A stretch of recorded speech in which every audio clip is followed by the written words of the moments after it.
إن الحمد لله نحمده ونستعينه ونستغفره ونعوذ بالله من شرور أنفسنا ومن سيئات أعمالنا من يهده الله فلا مضل له ومن يضلل فلا هادي له وأشهد أن لا إله إلا الله وحده لا شريك له وأشهد أن محمدا عبده ورسوله أما بعد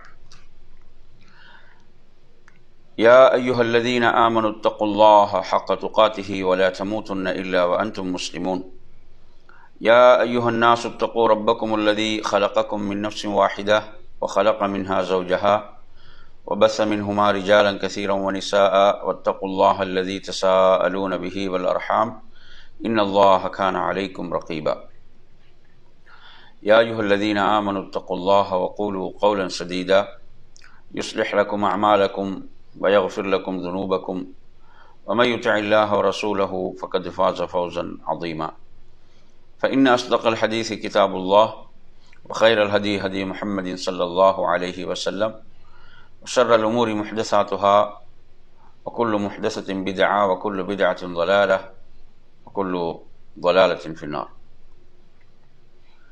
அன்பிற்குரிய நறுமை சகோதரர்களே, தாய்மார்களே, சகோதரிகளே, அஸ்ஸலாமு அலைக்கும் வரஹ்மத்துல்லாஹி வபரகாத்துஹு. நீங்கள் இறை நேசத்திற்குரியவரா என்ற இந்த தலைப்பு மிக முக்கியமான ஒரு தலைப்பாகும். ஒரு மனிதனுக்கு கிடைக்கக்கூடிய, ஒவ்வொரு மூமினுக்கும் கிடைக்கக்கூடிய மிக உன்னதமான பாக்கியம்தான் இறை நேசம் என்பது. ஒருவன் இறை நேசத்துக்குரியவனாக மாறிவிட்டான் என்று சொன்னால் அதைவிட ஒரு சிறப்பு வேறு எதுவும் இருக்க முடியாது. அவன் இறை நேசத்துக்குரியவனாக மாறிவிடுகின்ற போது இறைவனால் வாக்களிக்கப்பட்ட அனைத்து வெகுமதிகளுக்கும் அவன் தகுதியுடையவனாக மாறிவிடுகிறான். எனவே நாம் ஒவ்வொருவரும் நம்மிடம் இந்த கேள்வியை கேட்டு ஒரு சுய விசாரணை செய்து கொள்ள வேண்டும். உண்மையிலே நான் இறை நேசத்துக்குரியவனா? இறை நேசத்துக்குரியவனாகத்தான் நான் வாழ்கின்றேனா என்ற இந்த கேள்வியை நாம் ஒவ்வொருவரும் நம்மிடம் கேட்டுக்கொள்ள வேண்டும். அதில் எங்கு குறைபாடு காணப்படுகிறதோ அந்த குறைபாடுகளை நாம் சீர் செய்து கொள்ள வேண்டும்.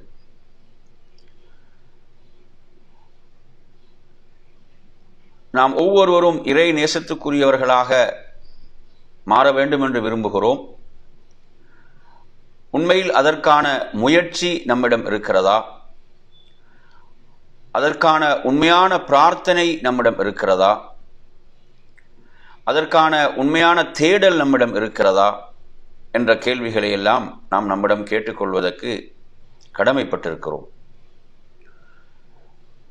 என் அருமை சகோதரர்களே, நீங்கள் இறை நேசத்துக்குரியவர்களாக மாற வேண்டுமா? அல் குர்ஆனும் சுன்னாவும் நமக்கு அழகிய முறையில் வழிகாட்டி கொண்டிருக்கிறது. அல் குர்ஆனில் 2வது அத்தியாயத்தின் 195வது வசனம் சொல்லக்கூடிய செய்தி என்னவென்று சொன்னால், நிச்சயமாக அல்லாஹ் நன்மை செய்வோரை நேசிக்கிறான். எனவே நாம் ஒவ்வொருவரும் நன்மை செய்வோராக மாறிவிடுவோம் என்றால், எவைகளெல்லாம் நல்ல காரியங்களோ நன்மையான விடயங்களோ அவற்றை செய்யக்கூடியவர்களாக நாம் மாறிவிடுவோமாக இருந்தால் நிச்சயமாக நாம் இறை நேசத்துக்குரியவர்கள். உண்மையில் நன்மைகளை செய்வதில் நமக்குள் ஆர்வம் இருக்கிறதா? எந்தளவு நாம் ஆர்வத்தோடு நன்மைகளில் செயல்படக்கூடியவர்களாக இருக்கிறோம்? நன்மைகளில் விரையக்கூடியவர்களாக இருக்கிறோம்? உண்மையான ஒரு ஆசையோடும் ஆர்வத்தோடும் தான் நாம் அல் குர்ஆனை நமது கரங்களில் எடுத்து ஓதுகிறோமா? தொழுகைக்கு செல்கின்றோமா? இன்ன பிற வணக்கங்களை செய்கிறோமா என்ற கேள்வியை நாம் நம்மிடம் கேட்டுக்கொள்வதற்கு கடமைப்பட்டிருக்கிறோம். எனவே அன்பிற்குரியவர்களே, நானும் நீங்களும் நன்மை செய்யக்கூடியவர்களாக மாறிவிட வேண்டும். நாம் நன்மை செய்வோராக மாறிவிடுவோமாக இருந்தால் நாம் இறை நேசத்துக்குரியவர்கள் என்று அல் குர்ஆன் கூறிக்கொண்டிருக்கிறது. இரண்டாவது நறுமை சகோதரர்களே, இது சூரத்துல் பக்ராவுடைய 222வது வசனம். அல்லாஹ் குறிப்பிடுகிறான், நிச்சயமாக தௌபா செய்பவர்களை அல்லாஹ் நேசிக்கிறான். எனவே நானும் நீங்களும் இறைவனிடம் தௌபா செய்பவர்களாக மாறிவிட வேண்டும். நமது பாவங்களுக்கு நாம் பாவ மன்னிப்பு தேடிக்கொண்டே இருக்க வேண்டும், தௌபா செய்து கொண்டே இருக்க வேண்டும். அல்லாஹ் நிச்சயமாக பாவ மன்னிப்பு தேடுவோரை அல்லாஹ் நேசிக்கிறான். பாவங்களை விட்டு மீள்வோரை அல்லாஹ் நேசிக்கிறான். அடியானுடைய தௌபாவின் மூலம் அல்லாஹ் மகிழ்ச்சி அடைவதாக அல்லாஹ்வுடைய தூதர் ஸல்லல்லாஹு அலைஹி வஸல்லம் குறிப்பிட்டார்கள். எனவே அன்பிற்குரியவர்களே, உண்மையில் நாம் தௌபா என்ற இந்த அமலை நமது வாழ்வில் நாம் தொடர்ந்து செய்து கொண்டே இருக்க வேண்டும். அது குறிப்பிட்ட சந்தர்ப்பங்களுக்கு மாத்திரம் உரிய ஒன்றல்ல. எனவே தௌபா என்பது புதுப்பிக்கப்பட்டு கொண்டே இருக்க வேண்டும். இன்னல்லாஹ யுஹிப்புத் தவ்வாபீன். எனவே தங்களுடைய பாவங்களுக்காக தௌபா செய்வோரை அல்லாஹ் நேசிக்கிறான். எனவே அருமை சகோதரர்களே, நாம் இந்த வணக்கத்தை தொடர்ந்து நமது வாழ்வில் செய்து கொண்டே இருக்க வேண்டும். அதே போன்று இந்த வசனத்தில் அல்லாஹு தஆலா சொல்கிறான், இன்னல்லாஹ யுஹிப்புல் முத்தஹிரீன். நிச்சயமாக தூய்மையானோரை, தூய்மையாக இருப்போரையும் அல்லாஹ் நேசிக்கிறான். நமது வாழ்வில் நாம் தூய்மையை கடைபிடிக்கக்கூடியவர்களாக, ஒரு நாளைக்கு ஐவேளை தொழக்கூடியவர் ஐவேளை வுது செய்கிறார். அவ்வளவு தூய்மையை இஸ்லாம் விரும்பக்கூடியதாக இருக்கிறது. எனவே நமது உள்ளமும் தூய்மையாக இருக்க வேண்டும், நமது உடல் உறுப்புகளும் தூய்மையாக இருக்க வேண்டும். எனவே ஒரு முஸ்லிம் பிற மக்களுக்கு முன்மாதிரியாக இருக்க வேண்டும், பிற சமூகங்களுக்கு முன்மாதிரியாக இருக்க வேண்டும். முஸ்லிம்கள் என்றாலே பிற சமூக மக்கள் அருவருப்போடு பார்க்கக்கூடிய ஒரு நிலையை உருவாக்கிவிடக்கூடாது. சிலரை நாம் பார்க்கின்றோம், அவர்கள் சரியான முறையிலே சுத்தத்தை பேணாத காரணத்தால் அதன் மூலம் முஸ்லிம்களையே தவறாக பார்க்கக்கூடிய ஒரு மோசமான நிலை உருவாவதை நாம் பார்க்கின்றோம். எனவே அப்படி இல்லாமல் இறைவன் நேசிக்கக்கூடிய இந்த பண்பை ஒவ்வொருவரும் வளர்த்து கொள்ள வேண்டும், ஒவ்வொருவரும் வளர்த்து கொள்ள வேண்டும். எனவே இந்த வசனம் குறிப்பிடக்கூடிய இந்த இரண்டு பண்புகளும் நம்மிடம் இருக்கின்றனவா என்பதை நாம் பார்த்து கொள்வதோடு நாம் என்ன செய்ய வேண்டும், நாம் அந்த பண்புகளுக்குரியவர்களாக நம்மை நாம் மாற்றிக்கொள்ள வேண்டும். அதே போன்ற நறுமை சகோதரர்களே, நாம் இறை நேசத்துக்குரியவர்களாக மாற வேண்டுமா? 3வது அத்தியாயத்தின் 159வது வசனத்தில் அல்லாஹு தஆலா சொல்கிறான், இன்னல்லாஹ யுஹிப்புல் முத்தவக்கிலீன். நாம் அல்லாஹ்விடத்தில் நமது காரியங்களை ஒப்படைக்கக்கூடியவர்களாக மாறிவிட வேண்டும். நானும் நீங்களும் நமது எல்லா காரியங்களையும், அனைத்து காரியங்களையும் அல்லாஹ்விடம் நாம் ஒப்படைத்து விட வேண்டும். ஒப்படைத்து நாம் நம்பிக்கையோடு செயல்பட வேண்டும். அல்லாஹ் இவ்வாறு தங்கள் காரியங்களை ரப்பிடம் ஒப்படைப்போரை நேசிக்கிறான். அல்லாஹ்விடம் ஒப்படைப்போரை அல்லாஹ் நேசிக்கிறான். எனவே அருமை சகோதரர்களே, இந்த பண்பை நானும் நீங்களும் வளர்த்து கொள்ள வேண்டும். நாம் எப்படியான ஒரு நெருக்கடியான சூழலில் நாம் சிக்கிக்கொண்டாலும், ஒரு நெருக்கடியான நிலையை நாம் சந்தித்தாலும், நாம் இறைவன் மீது வைத்துள்ள அந்த தவக்குலில் நாம் ஆட்டம் கண்டுவிடக்கூடாது. நாம் இறைவன் மீது தவக்குள் வைத்து செயல்படக்கூடியவர்களாக, நாம் இறுதி வரை அதில் உறுதியாக பயணிப்பவர்களாக இருக்க வேண்டும். அல்லாஹு தஆலா அவன் மீது தவக்குள் வைப்போரை அல்லாஹ் நேசிக்கிறான். எனவே நறுமை சகோதரர்களே, நமது காரியங்களை நாம் அவனிடம் ஒப்படைத்து நாம் செயல்பட வேண்டும். அல்லாஹ் சொல்கிறான், வமன் யதவக்கல் அலல்லாஹி ஃபஹுவ ஹஸ்புஹ். எவர்கள் அல்லாஹ்வின் மீது தவக்குள் வைக்கிறார்களோ அல்லாஹ் அவர்களுக்கு போதுமானவனாக இருக்கிறான். எனவே நறுமை சகோதரர்களே, இறை நேசத்திற்குரிய இந்த பண்பை நானும் நீங்களும் வளர்த்து கொள்ள வேண்டும். இன்று கவலை என்ன தெரியுமா? அதாவது உலக ரீதியாக அவன் எல்லா முயற்சிகளையும் செய்து கடைசியில் தான் அல்லாஹ்விடம் கையேந்துகிறான், இறுதியில் தான் அல்லாஹ்வின் மீது நம்பிக்கை வைக்கிறான். இது தவறானது, பிழையானது. நறுமை சகோதரர்களே, எந்த ஒரு காரியமாக இருந்தாலும் முதலில் நாம் படைத்த ரப்பை முன்னோக்கக்கூடியவர்களாக இருக்க வேண்டும். படைத்த ரப்பிடம் அதை முறையிடக்கூடியவர்களாக இருக்க வேண்டும். படைத்த ரப்பிடம் அதை நாம் பொறுப்பு சாட்டக்கூடியவர்களாக இருக்க வேண்டும். எனவே நறுமையான சகோதரர்களே, இந்த பண்பு உண்மையில் இன்று நம்மிடம் இருக்கிறதா? ஒவ்வொருவனும் எதன் மீது நம்பிக்கை வைத்துக் கொண்டிருக்கிறான் என்றால், தனது பேங்க் சேவிங் இவ்வளோ எனது சேவிங்கில் இருக்கிறது, இவ்வளோ சொத்துக்கள் என்னிடம் இருக்கின்றன, என்னிடம் இவ்வளோ வசதி வாய்ப்புகள் இருக்கின்றன, அதன் மீது தான் நம்பிக்கை வைத்துக் கொண்டிருக்கின்றானே தவிர படைத்த ரப்பின் மீது நம்பிக்கை வைக்கிறானா? அல்லாஹ் சொல்கிறான், வதவக்கல் அலல் ஹய்யில் லதீ லா யமூத். அல்லாஹ்வை தவிர இந்த உலகத்தில் உள்ள அனைத்தும் அழியக்கூடியவைகள் இல்லையா, அனைத்தும் அழியக்கூடியவைகள். அந்த ரப்புல் ஆலமீன் அவன் யார்? அவன் என்றென்றும் நிலையானவன்.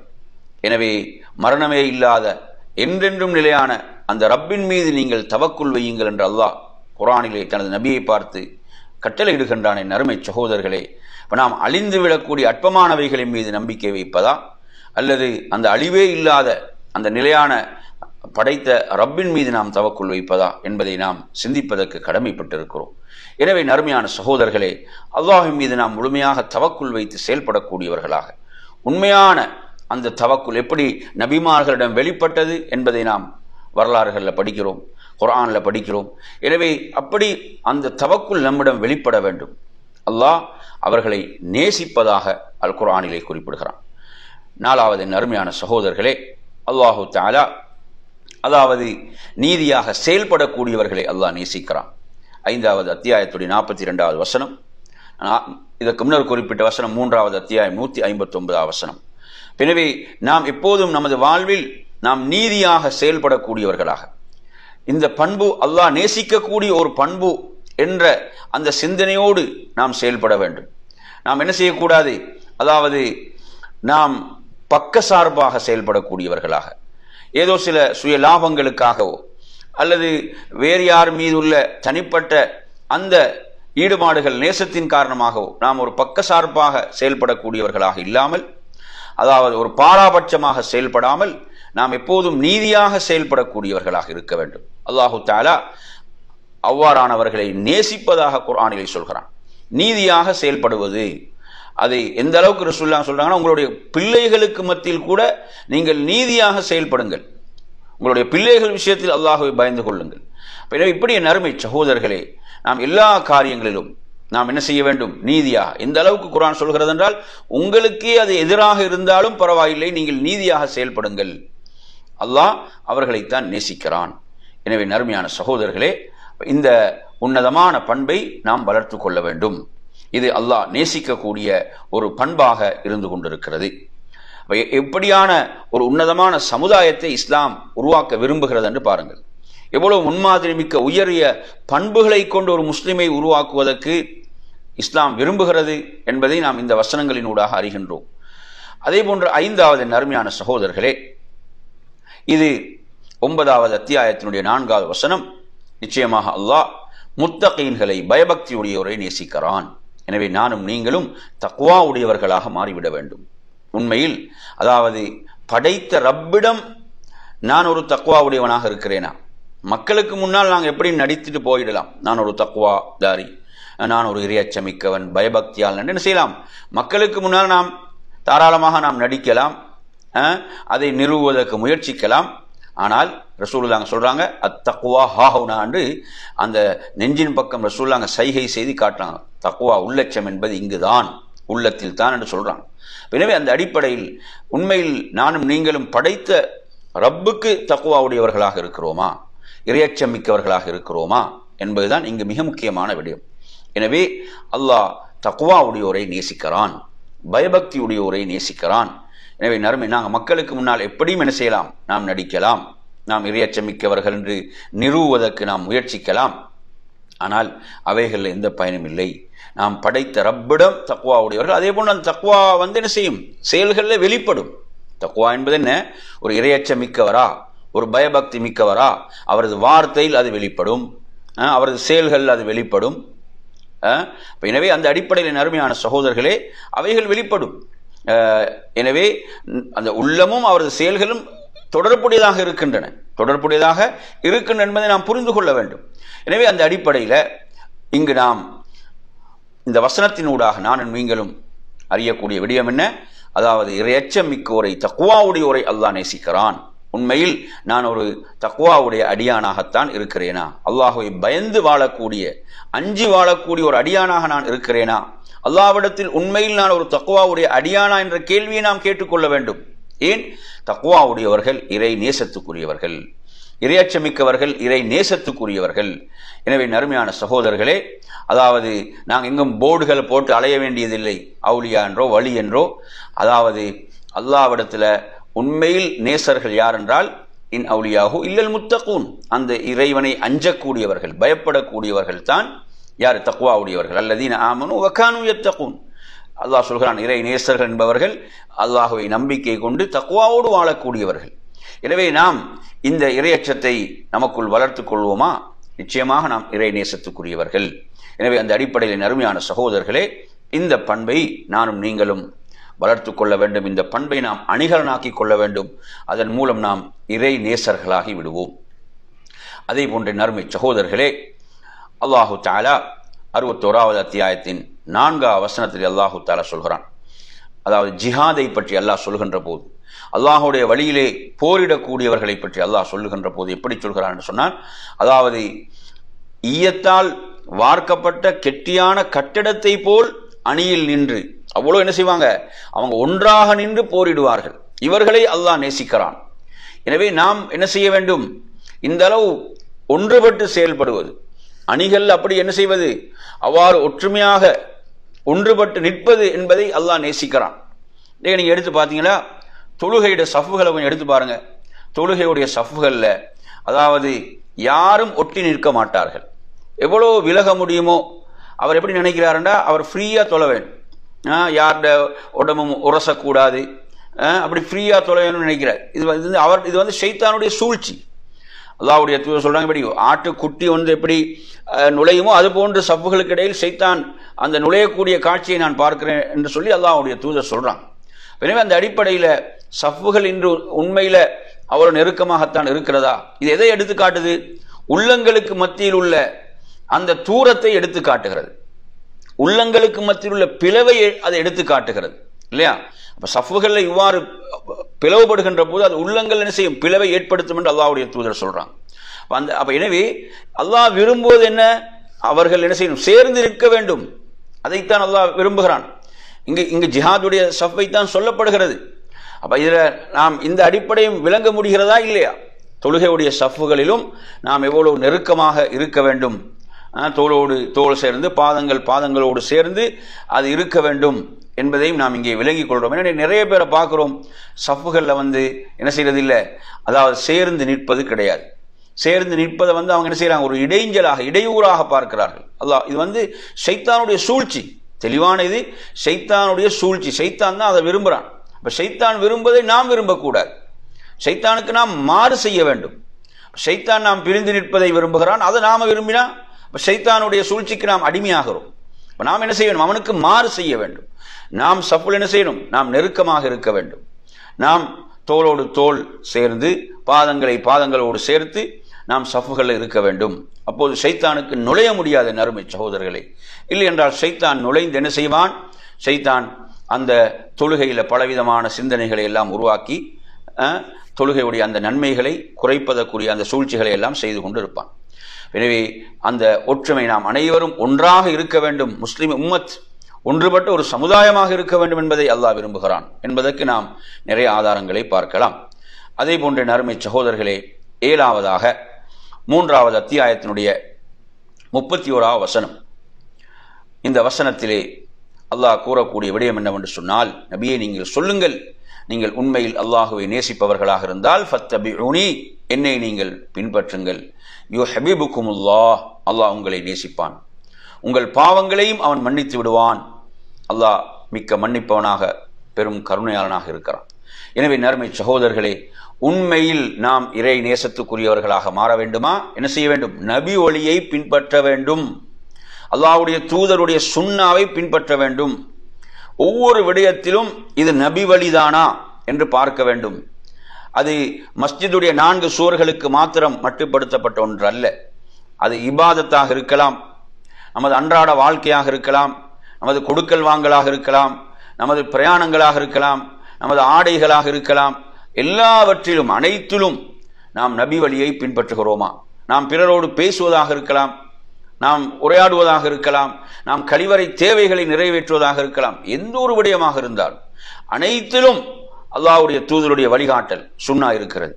எனவே நான் இறை நேசத்துக்குரியவனாக மாற வேண்டுமா, நான் நபி வழியை பின்பற்ற வேண்டும். ஒவ்வொன்றிலும் நமக்கு சாதகமான வசதியான விடயங்களில் மட்டும் பின்பற்றுவது, நமக்கு பாதகமான அல்லது நமக்கு நஷ்டம் தருவது போன்ற விடயங்களில், நமக்கு இழப்பு வருகின்ற போன்ற விடயங்களில் கண்டும் காணாமல் போவது அப்படி அல்ல. எல்லாவற்றிலும் அல்லாஹ்வுடைய தூதருடைய சுன்னாவை நாம் பின்பற்றக்கூடியவர்களாக நம்மை நாம் மாற்றிக்கொள்வது. மாறாக நாம் பித்அத்துகளை விட்டு நாம் மிக தூரத்தில் இருக்க வேண்டும். பித்அத்துக்களை வெறுக்க வேண்டும். பித்அத்துகளை விட்டு சமுதாயத்தை நாம் தடுக்க வேண்டும். இன்றைய கவலை என்னவென்றால், பித்அத்துகளைத்தான் ஒவ்வொரு மாதமும் அரங்கேற்றிக் கொண்டிருக்கிறார்கள். எந்த ஒன்று எடுத்தாலும் அதில் பித்அத்து நுழைந்திருப்பதை பார்க்கிறோம்.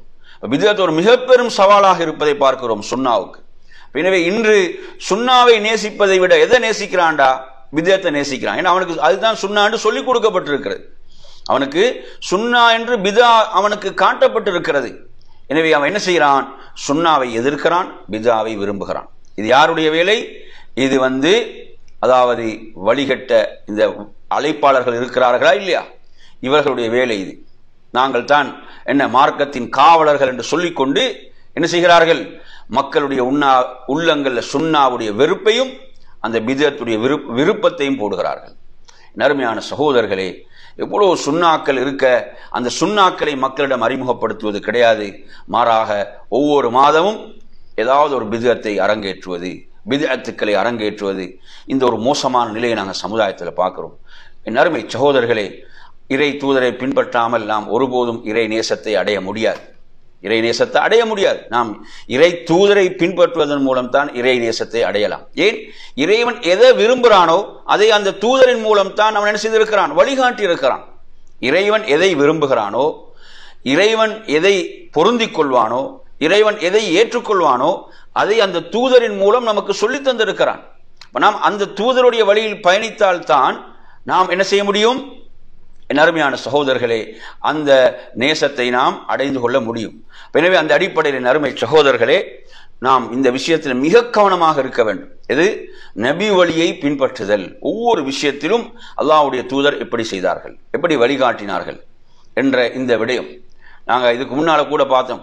நபி மீது ஸலவாத்து சொல்லுங்கள் என்ற வசனம் அருள பெற்ற போது நபி தோழர்கள் அல்லாஹ்வுடைய தூதரிடம் யா ரசூலுல்லாஹ் உங்கள் மீது எப்படி ஸலவாத்து சொல்வது என்று கேட்டாங்களே, இதே நமக்கு மிகப்பெரிய ஆதாரம் இல்லையா?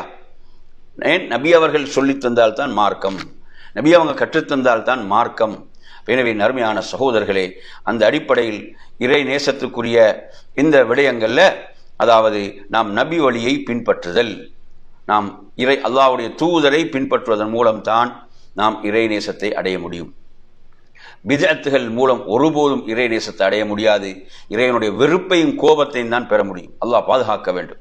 எனவே இன்று நாங்கள் பார்க்கிறோம், பித்அத்துகள் சர்வசாதாரணமாகிவிட்டன. ஏன்னா தொடர்ந்து அதை மக்கள் பார்த்து பார்த்து பார்த்து அது என்ன செய்து, அது மார்க்கமாகிவிட்டது. அதனால அவர்களுக்கு அந்த பித்அத்தை வெறுக்கக்கூடிய ஒரு நிலை கூட அந்த உள்ளங்களில் கிடையாது.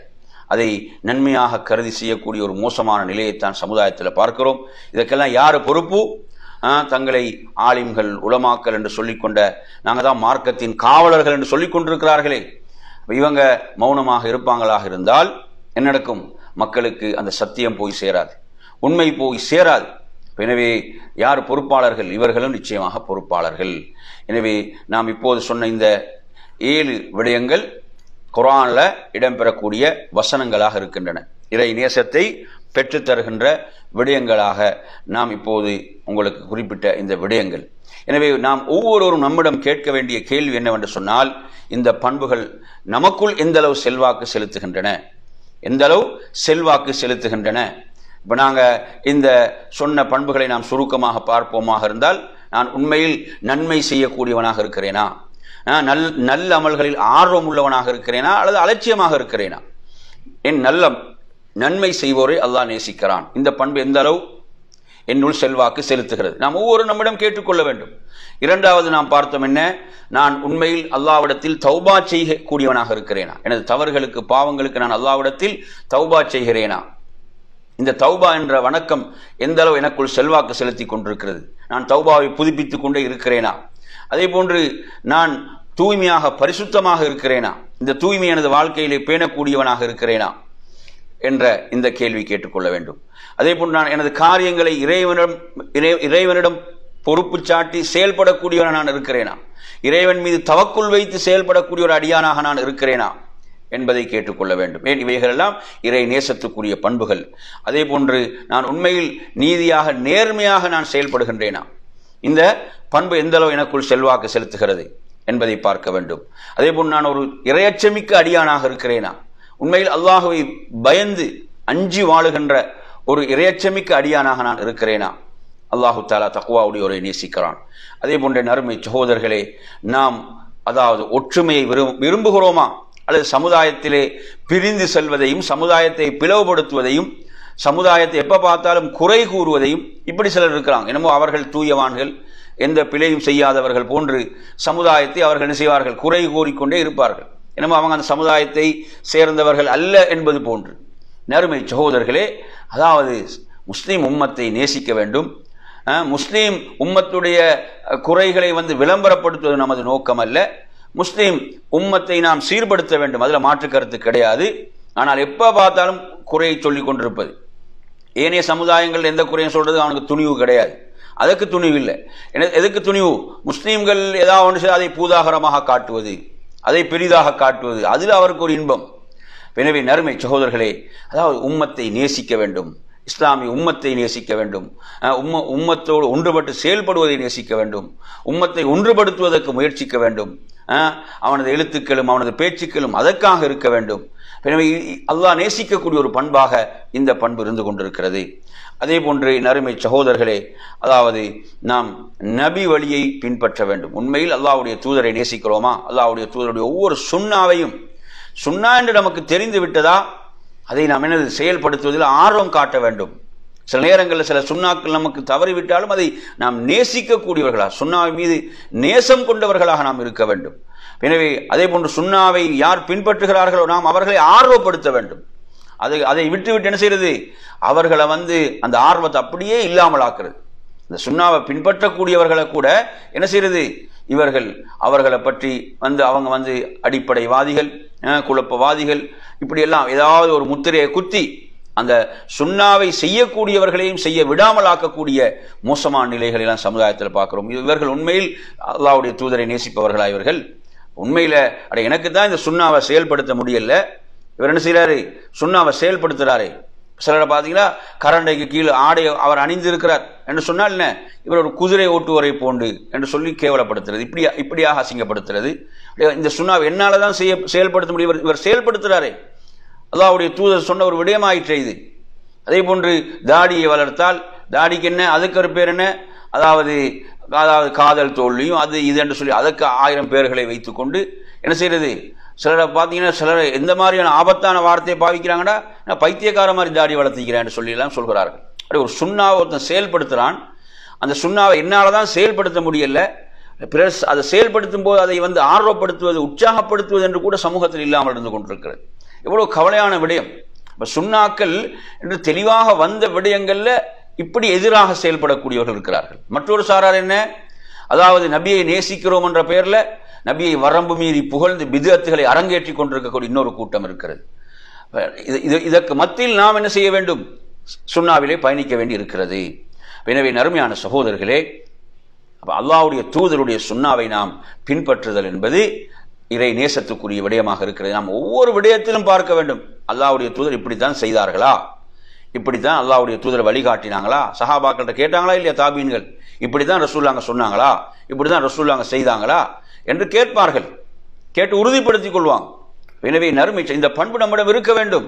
உண்மையில் அல்லாஹ்வுடைய தூதர் இப்படித்தான் செய்தாங்களா என்ற கேள்வி நாம் கேட்க வேண்டும். ஆதாரம் இருக்கிறதா என்று இல்லாட்டி உட்டடிச்சிட்டு போவார்கள். அவங்களோட மனோ இச்சை அதுதான் மார்க்கமாகிவிடும். அல்லாஹ் பாதுகாக்க வேண்டும். எனவே நறுமையான சகோதரர்களே, எனவே இந்த தலைப்புல அடுத்ததாக நாங்கள் பார்ப்போம், அல்லாஹ் ஒரு அடியானிடம் நேசிக்கக்கூடிய 3 பண்புகள். இந்த ஹதீஸ் முஸ்லிம்ல 5673வது எண்ணில் வருகிறது. இந்த ஹதீஸ் அறிவிக்கக்கூடிய நபித்தோழர் ஸஅத் இப்னு அபி வக்காஸ் ரலியல்லாஹு அவர்கள். அல்லாஹ் இறையச்சம் உள்ள, தக்வா உள்ள, அதை நாங்கள் முன்னாடி விளங்கப்படுத்தினோம், தக்வா உள்ள, இறையச்சம் உள்ள அதே போன்று போதுமென்ற மனமுடைய, ஹதீஸ்ல வருது என்ன, அதாவது போதுமென்ற அந்த மனமுடைய கனி. அதே போன்று குழப்பங்கள் ஒதுங்கி வாழுகின்ற ஹஃபி அடியானை அல்லாஹ் நேசிக்கிறான் என்று ரசூலுல்லாஹ் சொல்றான். அத்தகி அல் கனி அல் ஹஃபி. எனவே அல் கனி என்ன, அவர் போதுமென்ற அந்த மனம் அவருக்கு இருக்கும். அல்லாஹ் எதை அவருக்கு கொடுக்கின்றானோ அதை அவர் என்ன செய்வார், பொருந்திக் கொள்வார், மனப்பூர்வமாக ஏற்றுக்கொள்வார். என்ன செய்யறது, பிறரை பார்த்து பார்த்து என்ன செய்யறது, அல்லாஹ்வுடைய அருளில் நன்றி கெட்டவனாக நடக்க மாட்டார். அவர் அல்லாஹ் தனக்கு தந்ததை கொண்டு போதுமாக்கி கொள்வார். அதே போன்ற நறுமை சகோதரர்களே, அப்ப குழப்பங்கள் ஒதுங்கி வாழக்கூடியவர். அதே போன்று என்ன, ஹஃபி என்ற ஒரு மறைமுகம் என்ன, அவருடைய அமல்களை அவர் விளம்பரப்படுத்த மாட்டாரு. அவர் செய்யக்கூடிய நல்ல காரியங்களை விளம்பரப்படுத்தக்கூடிய ஒரு நோக்கம் அவர்கிட்ட இருக்காது. எந்த அளவு மறைமுகமாக செய்ய முடியுமோ அதற்கான முயற்சி தான் அவரிடம் இருக்கும்.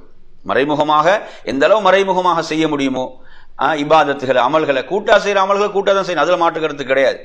அது அல்லாத உபரியான நிறைய வணக்கங்கள் இருக்கின்றன. ஒருவர் அந்த வணக்கங்கள் என்ன செய்யறது, மறைமுகமாக செய்யறது. சொல்லாங்க சுன்னத்தான தொழுகைகளை கூட ஒரு வீட்டில் தொழுகை சிறப்பு சொன்னாங்க. அதுல அந்த மறைவான தன்மை அதுல இருக்கிறது. பள்ளியில் தொழும்போது பலர் பார்ப்பாங்க என்ற ஒரு நிலை இருக்கிறது. அதை வீட்டில் தொழுதால் யாரும் அங்க பார்க்கக்கூடிய ஆட்கள் குறைவு. அது அல்லாஹ்வுடைய தூதர் சிறப்பு என்று சொல்கிறார்கள். எனவே அது போன்று நமது அமல்களை நாம் எந்த அளவு நாம் மறைவாக ஆக்கிக் கொள்ள முடியும், நமது உபரியான வணக்கங்களை, அந்த அடியானை அல்லாஹ் நேசிக்கிறான். அந்த அடியானை அல்லாஹ் நேசிக்கிறான். ஏண்டா நபித்தோழர்களாக இருக்கலாம், தாபீன்களாக இருக்கலாம், அவர்கள் மிகவும் பயந்த ஒரு விடயம் தான் என்ன, இந்த விளம்பரம், இந்த பிரபலம் என்பது. இன்றைக்கு நிறைய பேர் நோய் என்ன, இந்த பிரபலம் தான் நோயா இருக்குது. என்ன, எதை செய்தாலும் அதை பிரபலப்படுத்த வேண்டும், அதை விளம்பரப்படுத்த வேண்டும். இஹ்லாஸ் என்றால் என்னென்றே தெரியாது. இஹ்லாஸ் என்ற ஒரு வார்த்தை இருக்குதான்னு தெரியாத அளவுக்கு இன்று சமூகம் போய்கொண்டிருக்கிறது. ஏன், அனைத்திலும் விளம்பரம், அனைத்திலும் பிரபலம், அதைத்தான் விரும்புகிறார்கள். என்னஜா ஹஜ்ஜுக்கு போனாலும் சரி, உம்ராவுக்கு போனாலும் சரி, என்ன அதெல்லாம் ஸ்டேட்டஸ்ல போட வேண்டும், அதுக்கு லைக்ஸ் வர வேண்டும், துவா செய்கிற மாதிரி ஒரு போட்டோ எடுத்து போட்டு, சுஜூதில் ஒரு போட்டோ, ருக்கூல ஒரு போட்டோ, இப்படி என்ன செய்யுது, எல்லாம் இப்படி ஒரு வகையாக போய்கொண்டிருக்கிறது. அல்லாஹ் பாதுகாக்க வேண்டும். இபாதத்துகள் நாளை மறுமையில அல்லாஹ் சொல்வான் என்ன, அதாவது நான் இந்த சுரக்காக்கள் எனக்கு அல்லாமல் யாருக்கு அமல் செய்தார்களோ அவர்களுடைய விஷயத்தினால் நான் தேவையற்றவன். அந்த அமல்களில் அவர்கள் யாருக்காக செய்தார்களோ அவர்களிடம் போய் அந்த அமலை அவர்கள் அதற்குரிய கூலியை பெற்றுக்கொள்ளட்டும் என்று அல்லாஹ் அறிவிப்பு செய்வான். எனவே நறுமையான சகோதரர்களே, இந்த நிலைகள் நாங்கள் நம்ம அமல்களை பாதுகாத்துக் கொள்ள வேண்டும், நமது நீயத்துகளை நாம் பாதுகாத்துக் கொள்ள வேண்டும். எப்போதும் நமது அமல்கள் நாம் எந்த அளவு நாம் மறைமுகமாக அவற்றை செய்ய முடியுமோ அதற்கான முயற்சி நம்மிடம் இருந்து கொண்டே இருக்க வேண்டும். அதே போன்ற நறுமையான சகோதரர்களே, இந்த தலைப்பில் அடுத்ததாக நாங்கள் பார்ப்போம், அல்லாஹ் விரும்பக்கூடிய நற்செயல்கள்ல இந்த பண்பு என்னிடம் உங்களிடம் இருக்கிறதா? எந்த பண்பு? இது முஸ்லிம்ல 1436 வரக்கூடிய செய்தி. அதாவது நாம் செய்யக்கூடிய உபரியான வணக்கங்களை பொறுத்தவரையில அது குறைவாக இருந்தாலும் தொடர்ச்சியாக செய்யக்கூடிய அந்த பழக்கம் நம்மிடம் இருக்கிறதா? தொடர்ச்சியாக செய்யக்கூடிய வளமை நம்மிடம் இருக்கிறதா? நாம் செய்யக்கூடிய அமல் குறைவாக இருக்கலாம், ஆனால் அது என்ன செய்யணும், நாங்கள் தொடர்ந்து செய்து வருது. ஏதோ ஒரு ஆர்வத்துகளை செய்யறது, அந்த ஆர்வம் முடிந்த பிறகு அதை விட்டு விடுவது, அப்படி அல்ல. அவர்கள் என்ன செய்வார்கள், அந்த உபரியான வணக்கங்களை தொடர்ந்து செய்யக்கூடியவர்களாக இருப்பார்கள். குறைவாக இருந்தாலும் அது தொடர்ந்து நடைபெறும். ஒரு ஆர்வ கோளாறுல செய்வது அதுக்கு பிறகு விட்டு விடுவது என்பது அல்ல. இந்த பண்பு நம்மிடம் இருக்கிறதா? எந்த அளவு நம்மிடம் இருக்கிறது? உபரியான வணக்கங்களை நான் எந்த அமலை தொடர்ந்து செய்து வருகிறேன் என்ற கேள்வி உங்கள்கிட்ட கேளுங்க. உபரியான வணக்கங்கள்ல எந்த அமலை நான் தொடர்ச்சியாக செய்து வருகிறேன், தொடர்ந்து செய்து வரக்கூடிய அமல் என்ன என்ற கேள்வியை கேட்டுக்கொள்ளுங்கள். எனவே நறுமையான சகோதரர்களே, நாங்கள் பார்க்குறோம், சிலரை பார்த்தீங்கன்னா அவங்களுக்கு ஒரு ஆர்வம் ஏற்பட்டு ஒரு இரவுல என்ன செய்வாங்க, கூடுதலான நேரம் அமல் செய்வாங்க. அதுக்கு பிறகு ஒரு மாதத்துக்கு வித்திரும் கிடையாது. அப்படி இல்லை, ஒருத்தர் என்ன செய்யறாரு, ஒவ்வொரு இரவும் வித்திர் ஒரு ரக்காத் தான் தொழுது வராரு, ஆனால் தொடர்ந்து செய்கிறாருண்டா இந்த அமல் அல்லாஹ்விடத்தில் விருப்பத்துக்குரியது என்பதை நாம் புரிந்து கொள்ள வேண்டும். எனவே அந்த அடிப்படையில் நறுமையான சகோதரர்களே, அதாவது சதகாக்கள், தர்மங்கள், நாம் பெரிய அளவில் இல்லாட்டியும் தொடர்ந்து ஒருத்தர் என்ன செய்யறாரு, குறைந்த அளவில் தர்மத்தை செய்து வரார், தொடர்ச்சியாக அந்த அமல் இருக்குதுன்னா அது அல்லாஹ்விடத்தில் விருப்பத்துக்குரியது என்பதை நாம் புரிந்து கொள்ள வேண்டும். இவ்வாறாக நறுமையான சகோதரர்களே, அதாவது அல்லாஹ்விடத்தில் விருப்பமான ஒரு அமலாக இந்த அமல் இருந்து கொண்டிருக்கிறது என்பதை நாம் புரிந்து கொள்ள வேண்டும். அதே போன்று அல்லாஹ் விரும்பக்கூடிய அமல்கள்ல, அல்லாஹ் விரும்பக்கூடிய அமல்கள், அல்லாஹ் விரும்பக்கூடிய செயல்கள் என்ற இந்த தலைப்பில் அடுத்த ஒரு செய்தியை நாங்கள் பார்க்கலாம். இது இப்னு மாஜால 3436வது எண்ணில் இடம்பெறக்கூடிய செய்தி. அல்லாஹ்வுடைய தூதர் ஸல்லல்லாஹு அலைஹி வஸல்லம் அவரிடம் கேட்கப்படுகிறது. இந்த செய்தி அறிவிக்கக்கூடிய நபித்தோழர் உஸாமத் இப்னு ஷரீக் என்ற நபித்தோழர் அறிவிக்கிறார். அதாவது சில மக்கள் அல்லாஹ்வுடைய தூதரிடம் வந்தார்கள், வந்து கேட்குறாங்க, மன் அஹப்பு இபாதில்லாஹி இலல்லாஹி தஆலா, அல்லாஹ்விடத்தில் மிக விருப்பத்துக்குரிய நேசத்துக்குரிய அடியார்கள் யார் என்று கேட்கப்படுகிறது. அப்போது அல்லாஹ்வுடைய தூதர் சொல்கிறார்கள், எவர்கள் நட்பண்புகள் உடையவர்களோ அவர்கள் தான் என்று சொல்றாங்க. பாருங்க எவ்வளோ ஒரு முக்கியமான ஒரு விடயம் இது. நட்பண்புகள், எந்த அளவு நாம் நட்பண்புடையவர்களாக இருக்கிறோம். நமது பேரை சொன்னாலே அதாவது இவர் நல்ல பண்புடையவர், இவர் ஒரு நல்ல மனிதர், இப்படி வந்து சொல்றாங்களா, அல்லது நமது பெயரை சொன்னவுடன் நமது தீய பண்புகள் சொல்லப்படுகின்றனவா என்பதை நாம் ஒவ்வொருவரும் நம்மிடம் கேட்டுக்கொள்ள வேண்டும். நாங்கள் நட்பண்புடையவர்களாக இருப்பது அல்லாஹ்வுடைய நேசத்தை பெற்றுத்தரும், இறை நேசத்தை பெற்றுத்தரக்கூடிய ஒரு விடயம். இந்த ஹதீஸ்ல ரசூலுல்லாஹ் சொல்றாங்க என்ன, அவங்க தான் அஹ்ஸனுஹும் குலுகா. இப்ப நட்பண்புடையவர்களாக யார் இருக்கிறார்களோ அவர்கள் அல்லாஹ்வுடைய நேசத்துக்குரிய அடியார்கள்.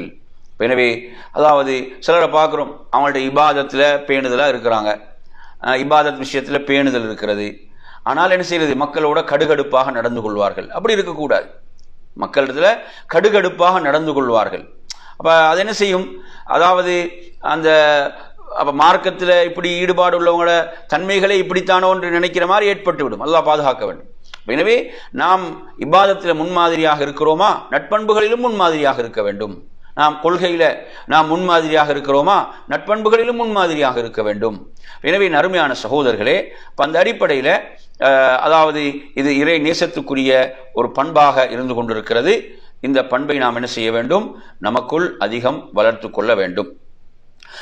எனவே நட்பண்புகளை நாம் வளர்த்துக் கொள்வது, அல்லாஹ்வுடைய தூதர் ஸல்லல்லாஹு அலைஹி வஸல்லம் அவர்கள் அதற்காக அல்லாஹ்விடத்தில் என்ன செய்வாங்க, துஆ செய்வார்கள்.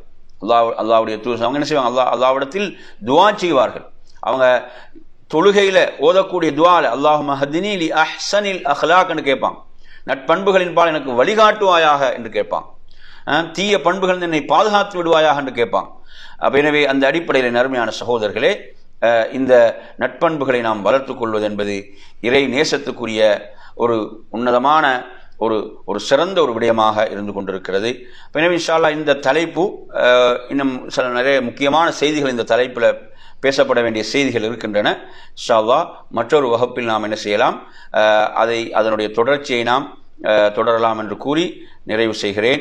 வஆஹிரு தஅவானா அனில் ஹம்துலில்லாஹி ரப்பில் ஆலமீன். வஸ்ஸலாமு அலைக்கும் வரஹ்மத்துல்லாஹி வபரகாத்துஹு.